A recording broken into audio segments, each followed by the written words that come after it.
You stay here. A woman who opens her eyes wide with a bright red lip and shouts loudly. I suddenly felt uneasy and asked them questions desperately, hoping that I could get rid of this feeling. Where is here? Did we come to visit this house? Will Mom and Dad come with me? However, the woman just looks down at me angrily and glares. Shut up. And then, as if hiding in the shadows, a man with expressionless, pitch-black eyes looks at me. These unemotional two are my parents. The parents who abandoned me 30 years ago, when I was just 6 years old. I was suddenly taken to an unknown house in an unknown place on that day.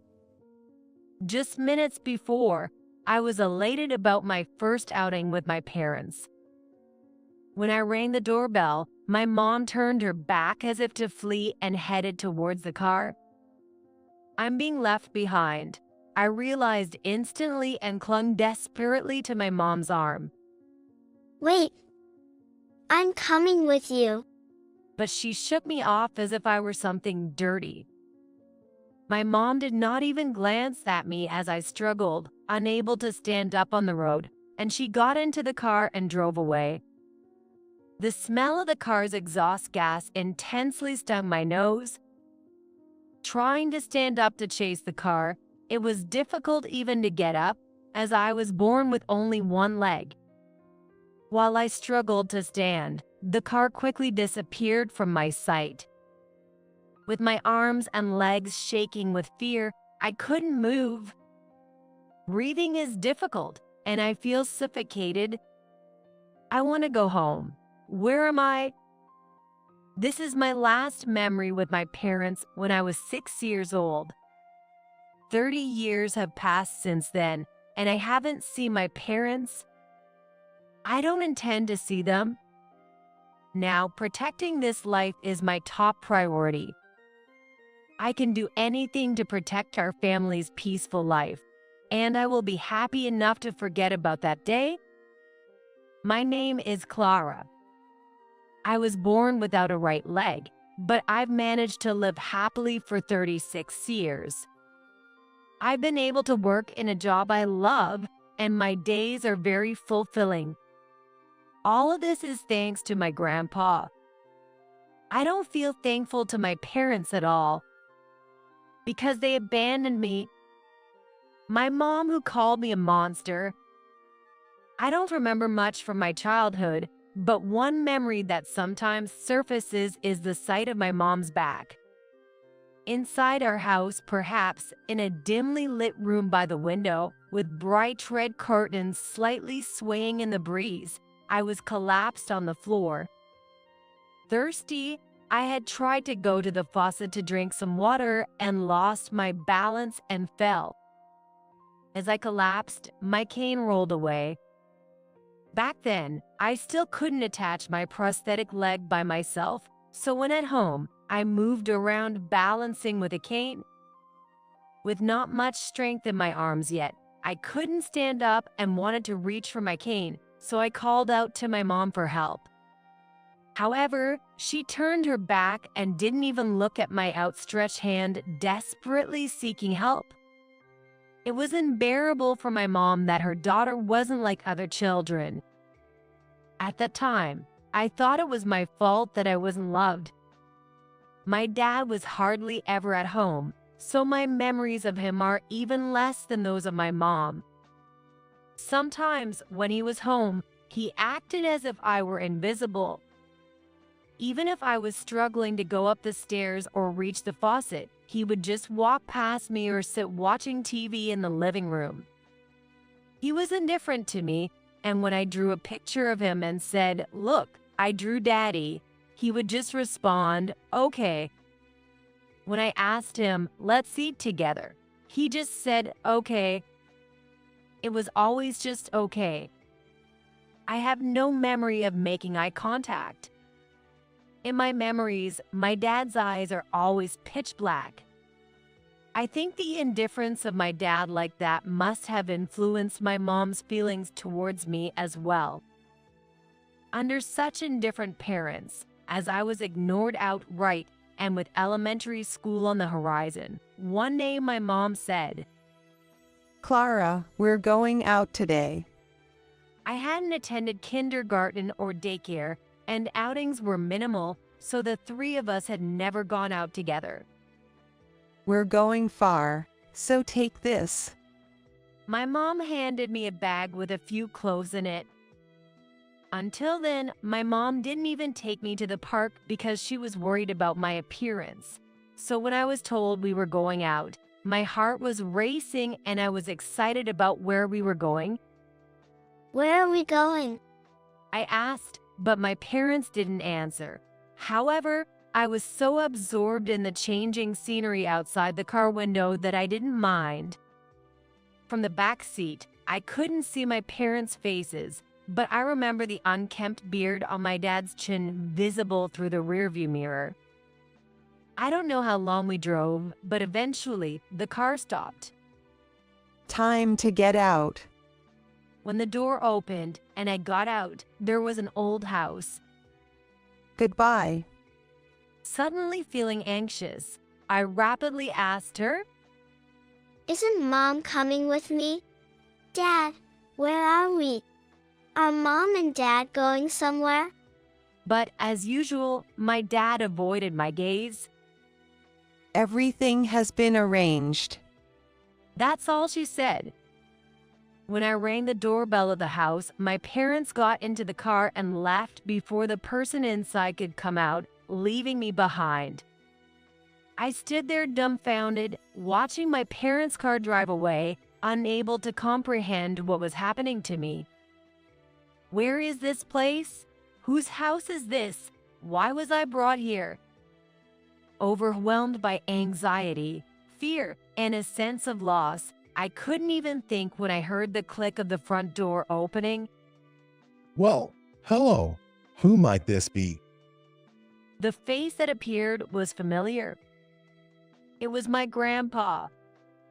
Since my mom was concerned about how I looked, we never visited this house, but I remembered my grandparents because they used to come to my home to visit. It was the first time I felt the warmth of another person, as the kindness I received from my grandparents back then was so impactful.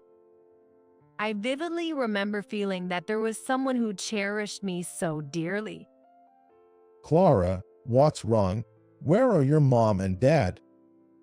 The moment I heard my grandpa's voice, I couldn't stop the tears.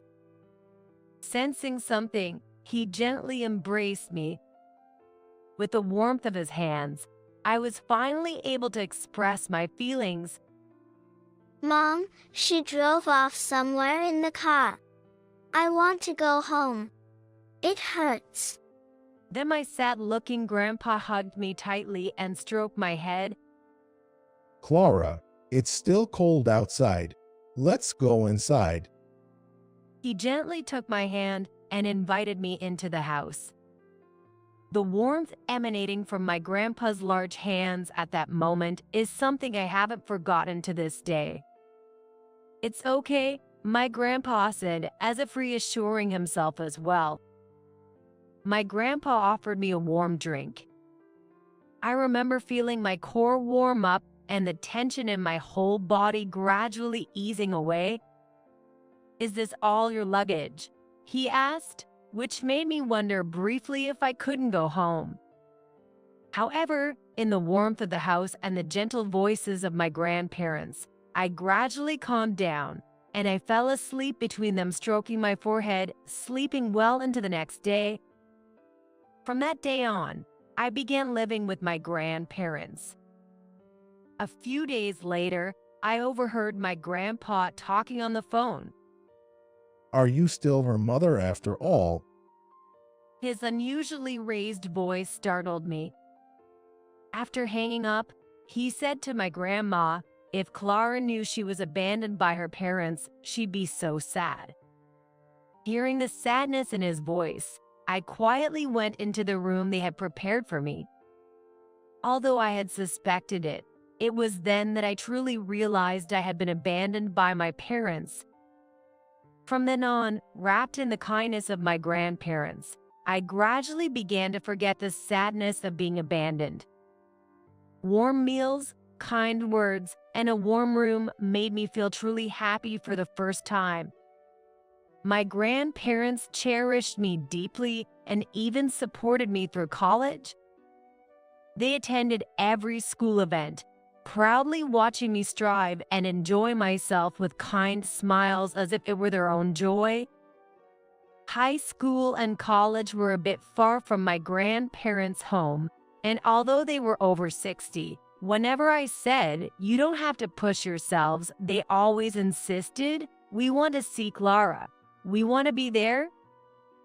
To me, they were like my real parents. I don't have parents other than my grandparents who love me more than anyone else. I owe them a debt of gratitude that I can never fully repay. I had always decided that I would repay them when I grew up. After graduating from college and receiving my first paycheck, I prepared a dinner and a gift for them. "This is such a fancy restaurant. I've never been here before," they said with a shy smile, which brought tears of joy to my eyes. I toasted with my grandpa. I'm so happy to be able to drink with Clara. He said with flushed cheeks, "Thank you for putting me through college. I was never lonely because Grandma and Grandpa were always there, and I was so happy you came to all the events." Your smile is our source of energy. We did it because we love to. My grandpa said, waving his hands in front of his face in embarrassment. At that moment, it seemed like my grandpa's eyes were a little teary. I handed them 2 teacups I had prepared as a gift. It's too precious to use, knowing Clara bought it with the money she worked so hard for. With a smile on my face, I held the teacups in my hands and continued to gaze at it. 30 years have passed since my parents abandoned me. In other words, it's been 30 years since I started living with my grandparents and became a family of 3. Since becoming a working adult, I have worked hard to give back to my grandparents. Even if I cut down on sleep and had no free time, I didn't naturally feel the hardship as long as I was working toward my goals. In my 20s and 30s, I devoted myself to work. I took on any job that paid well. Instead of spending on personal leisure, I saved money. Finally, this year, I managed to buy a high-rise apartment close to a convenience station that made life easier for my elderly grandparents. They seem satisfied with life in the high-rise, and we've been able to lead a peaceful daily life. One day, as I was thinking about what would make my grandparents happy next, something unexpected happened. One holiday morning, while drinking coffee with my grandparents in the living room, the doorbell rang. The monitor showed a middle-aged couple. I had no idea who they were, but Grandpa peeked over and showed clear anger. What are they doing here now? Hearing Grandpa's voice, I looked at the monitor again. Those eyes, I remembered them. Always turning their backs on me, but when angry, my mom with wide eyes glaring and my FDA'd with dark eyes. Go away. We have nothing to talk about with you. My grandpa ended the intercom call. He went into his room, but the parents shown on the monitor didn't seem to be leaving. Beep, beep, beep. The doorbell rang over and over, and suspicious eyes of other residents appeared on the monitor.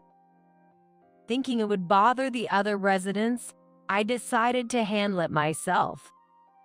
"We have nothing to discuss, so please leave." Despite my firm statement, my mom wouldn't back down. She stared intently at the monitor. Her large red mouth seemed almost capable of swallowing someone whole. Beside her, My dad, shadow-like with his pitch-black eyes, muttered something inaudible. I won't leave until we talk. Let me into the house. My mom yelled without regard for the onlookers at the entrance. Anyway, we have nothing to discuss. As I tried to refuse, my mom eagerly interrupted. Seriously, if you've moved into such a condo, you should have told us. If I hadn't heard from Uncle George, I wouldn't even know where your family home was. Her tone was familiar. It was always complaining. Uncle George was my grandma's little brother. Since my grandma had only one sibling, she had given him our new address in case of emergencies. I hadn't detailed to Uncle George that I had been abandoned by my parents because he lived near my parents' home. It was out of consideration to ensure that no harm came to Uncle George because of sharing our situation. I had to pretend to be his niece to get the information from Uncle George over the phone. He didn't realize it was me because he's seriously hard of hearing, and he blabbed on about how happy you are living in such a nice place. Laughing as she spoke, my mom seemed to have lost any normal human sensibility, finding humor in her deceitful antics. If you're earning enough to live in such a place, you should provide some money for us. She demanded of me as she should have. I will not give you any money. At that, my mom's expression darkened. What did you just say? Who do you think raised you? She was furious. The ones who raised me were Grandpa and Grandma. You ungrateful bastard. She berated me. Do you have any idea how hard it was to raise someone like you? You need to pay back the money it took to raise you until you grew up. It's only natural to repay your parents. As she pressed on, I responded, I have no memory of being raised by you. My real parents are my grandparents. I refused her demand for money. Still unwilling to back down, she continued to shout through the intercom, prompting my grandpa to come out from the back room. What is all this noise about? I told you to leave. He shouted at my mom. We raised this child, so we have taught her to repay her debts to us. The usually calm face of my grandpa was now filled with an anger I had never seen before. You raised her. Have you forgotten what you did to this girl 30 years ago? You abandoned her in an unknown place when she was just a little girl. Did you ever think about how she felt then? When I held Clara, she was trembling. Can you imagine how lonely, how scared, how anxious she was? My mom then began to spout disjointed excuses. But thanks to that, she grew up able to earn so much. It's really thanks to us. And her grandparents must not have been lonely with Clara by their side. So you should be thankful. Grandpa sighed in dismay. You still don't understand what you did. When you found out you were pregnant, we told you to stop drinking and smoking for the baby's sake, but you didn't listen. Even after Clara was born, you were always drowning in alcohol and cigarettes. When we went to see Clara and hugged her, she even smelled like cigarettes because you smoked in front of Clara. Whenever my mom moved, the smell of cigarettes followed, bringing back memories of my childhood home. The red curtains flittered, and with the wind came the smell of my mom's cigarettes. Turning around, I saw the glowing tip of her cigarette brighten with each breath she took. As I tried to walk, there were cans and bottles of alcohol at my feet, and I tripped and fell. The pink carpet gradually turned red as the spilled liquor spread from the fallen bottle. looking like a sea of blood. When the alcohol spilled, my mom's eyes widened and became bloodshot, and she angrily threw a can at me. My dad was indifferent, even when I was hit with a can or when he grabbed my hair. He sat in the dimly lit living room, piling more cigarette butts on an already heaping ashtray. Behind him, gray smoke billowed. Occasionally, ashes fell from the teetering butts in the ashtray. As these memories resurfaced, the clear image of my parents made me nauseous. What's the big deal? There are plenty of people who smoke and drink. Why are you singling me out? My mom protested. That's true. There are many out there. However, you often neglected Clara because you were drunk. You wouldn't notice when she fell because you were asleep, and many times you didn't feed her when she was hungry. Clara was always covered in bruises, and it was so bad that the neighbors were worried and even called the authorities. Remember how you had to move because the rumors spread and you couldn't live there anymore? Unable to find words to argue back, my mom became defensive. Just let me in the house. It's ridiculous to have this conversation standing outside without even seeing your face. She demanded to be let inside from the entrance. At that moment, a police officer appeared from behind. What's going on here? We received a report of a suspicious person and arguing voices from a resident here. It seemed a resident had watched from behind and called after seeing my mom pressing the doorbell repeatedly. It's just a family dispute. We're fine. My grandpa said. We're being harassed for money. Please take her away. The police officer seemed unsure of how to handle the situation. My mom would not back down until I gave her money. In that case, thinking that my elderly grandparents might also be in danger, I mentioned it to the police officers as well. We're being extorted for money. I am her mother. My mom exclaimed loudly. Indeed, you are my biological mother, but the parent-child relationship broke down when you abandoned me 30 years ago.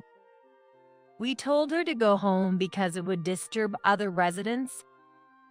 Remaining calm, I explained, but my mom, unable to contain her anger, yelled in front of the police officer. This ungrateful daughter, you should be thankful just for being born. And I can't believe someone like you lives here. I won't hold back if you come out. My mom became increasingly violent, kicking the automatic doors of the entrance. Watching her rampage, the officer stepped in, while my dad muttered softly, "Give me a break." Please calm down. Let's go to the station. I watched as the police officer took my rampaging mom away. Behind my mom, who was being led away by the police, my dad looked much smaller than before as he walked helplessly, his shoulders hunched and his hands fidgeting. Later, I received a call from the police about my parents' situation.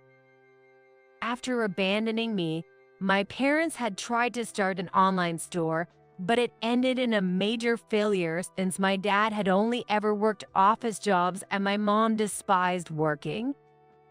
Consequently, they accumulated a substantial amount of debt and tried to get financial help from me, their daughter. Initially, they were just warned by the police, but soon they came back. They kept watch over us all night in the park across from our high-rise apartment where we live. I've been waiting all night. Let me in. I'll leave if you give me money. There were times when I received letters. Pay up. Put money into this account. Don't forget the favor of being born. The truth is, you're worthless, and such. Soon after, there were repeated coercive demands, including signing as a joint guarantor for the debt, so I consulted with an acquaintance who was a lawyer. It was mentioned that we could file a lawsuit based on threats and emotional abuse. I had the lawyer create an official document addressed to my parents. The content of the letter stated that if the 2 points of never approach our family again and do not demand money were not adhered to, legal action would be taken and compensation would be sought. I wasn't interested in compensation. I just wanted to distance myself from my parents as quickly as possible. That's why I included the statement. There is a possibility of seeking compensation. This approach proved effective with my cash-strapped parents as they stopped coming to our high-rise apartment. I was able to focus on my work with peace of mind. As a writer with a unique perspective shaped by my disability and my parents' treatment, I have been successful in children's literature. Above all, the immense love I received from my grandparents serves as a significant inspiration for me as a writer of children's literature. It provides a rich source of warmth and tenderness that I aim to convey to children through my work. My children's literature is breaking new ground and has become a hot topic recently. As a result, I've been occasionally invited to appear in the media as Clara, and the opportunities to make appearances and show my face have increased. Personally, I don't use social media, but in recent years, social media platforms have been revealing famous people's pasts seemingly out of nowhere. I was one of them, and despite my will, it became public knowledge that my parents had abandoned me and that I had been raised by my grandparents.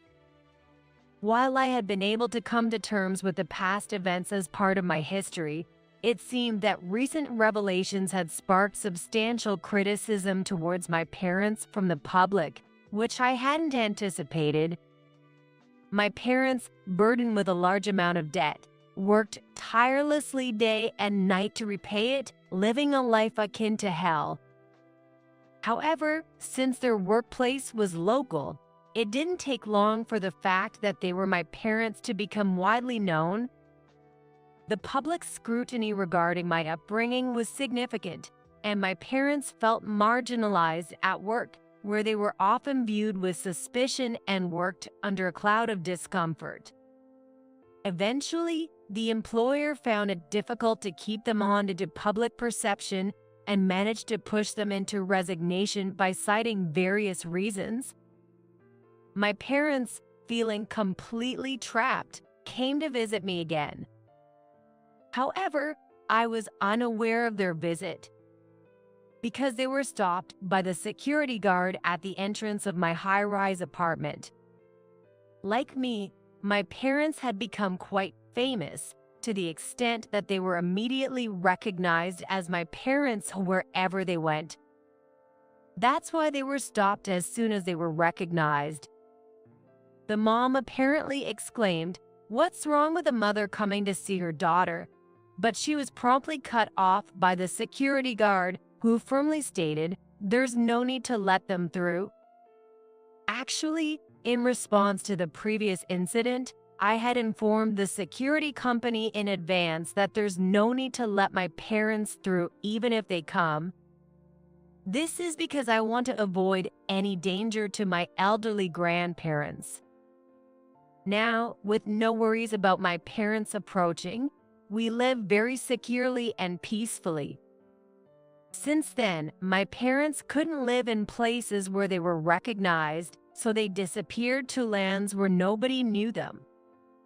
However, cornered and stressed, they started blaming each other for their situation, leading to daily fights and verbal abuse. Rumor has it that even my dad has become addicted to cigarettes and alcohol, and both of them have ventured into gambling. With their gambling addiction spiraling out of control, they couldn't repay their debts, and they're constantly being chased by scary people. Meanwhile, I continue to quietly write novels in my high-rise apartment. In my room, I have many photos decorating the walls, Memories of my grandparents. Being in this room, I feel a sense of security enveloped by the gentle smiles of my grandparents. There are countless photos of my grandparents attending school events, always there without fail. They always said, "I'm going to see Clara do her best." Their smiles were my motivation. My grandparents' smiles drive me forward. And the next book I'm going to release is a masterpiece. Inspired by my beloved grandpa. It features a hero like my grandpa, passionate and warm-hearted. Once this book is finished, I plan to go on a trip with my grandparents. The warmth of my grandparents is always at the core of my work. And when the book is completed, it's also a way to repay my grandparents. Repaying them is also a reward for me. Despite their old age, both of them are still quite active, going for walks every day and having tea parties with the neighbors. I want the three of us to continue living peacefully together for a long time to come.